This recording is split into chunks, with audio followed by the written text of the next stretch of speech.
وَنُقَلِّبُ أَفْئِدَتَهُمْ وَأَبْصَارَهُمْ، ہم الٹ دیں گے ان کے دلوں کو بھی اور ان کی آنکھوں کو بھی.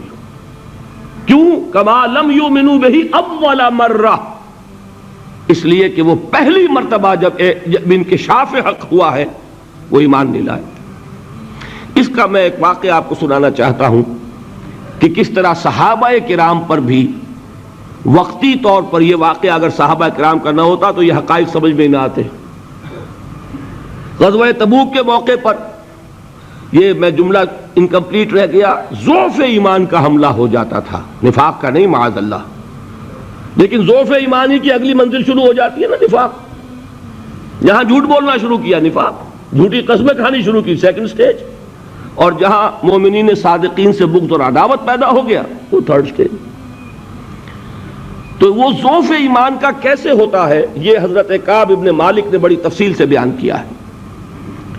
غزوہ تبوک کے موقع پر جہاں منافقین نے آ کر جھوٹے بہانے بنائے، جھوٹی قسمیں کھائیں اور حضور سے ایگزمپشن لے لی، چھٹی لے لی، رخصت لے لی، وہاں 3 ایسے صحابہ بھی تھے جو مومن صادق تھے، لیکن وقتی طور پر شیطان نے انہیں ورغلایا. کیسے ورغلایا وہ سمجھ لیجئے.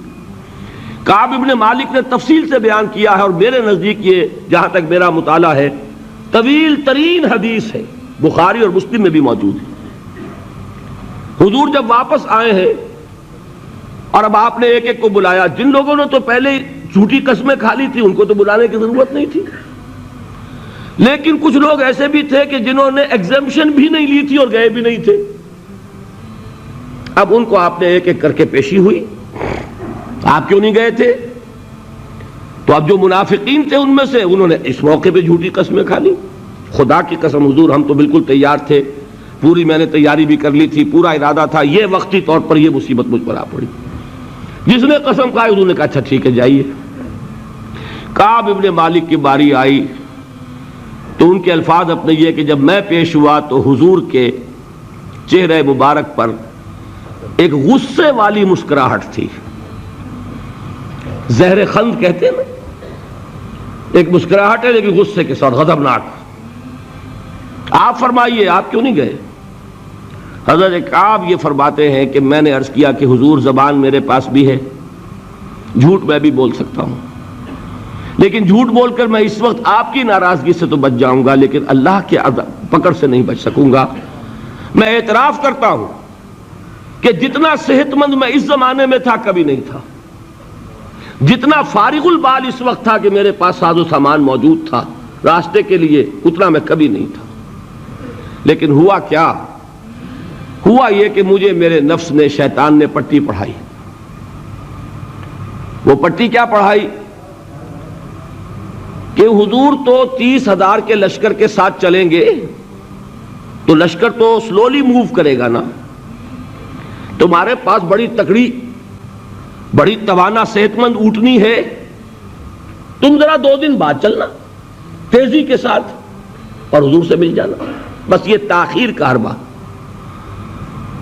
تو انہیں خیال آیا کہ ابھی 2 دن گھر کی ٹھنڈی چھاؤں ہے، میں یہاں پہ جو آرام ہے وہ کر لوں.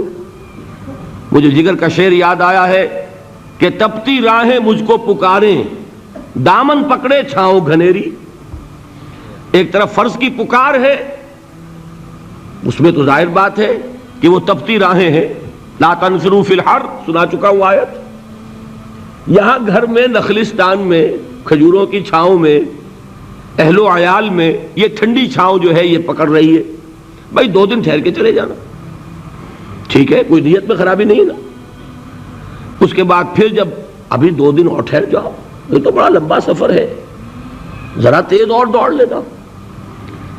تو فرماتے ہیں کہ حضور میں اسی طریقے سے تاخیر و تعویق میں پڑا رہا، یہاں تک کہ ایک روز اچانک مجھ پر یہ چیز منکشف ہوئی کہ اب تو میں چاہے کتنا بھی تیز چل لوں میں آپ سے نہیں مل سکتا.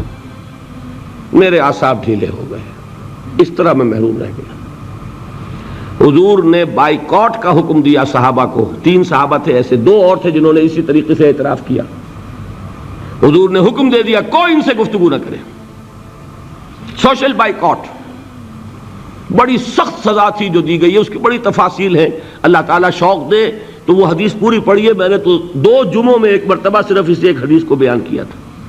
شاید کہیں کیسٹس ہوں میرے ہاں، ہمارے نمبر کوئی مجھے یاد نہیں ہے، لیکن یہ بڑی عجیب حدیث ہے. لیکن اس میں جو اصل سبق ہے وہ کیا ہے؟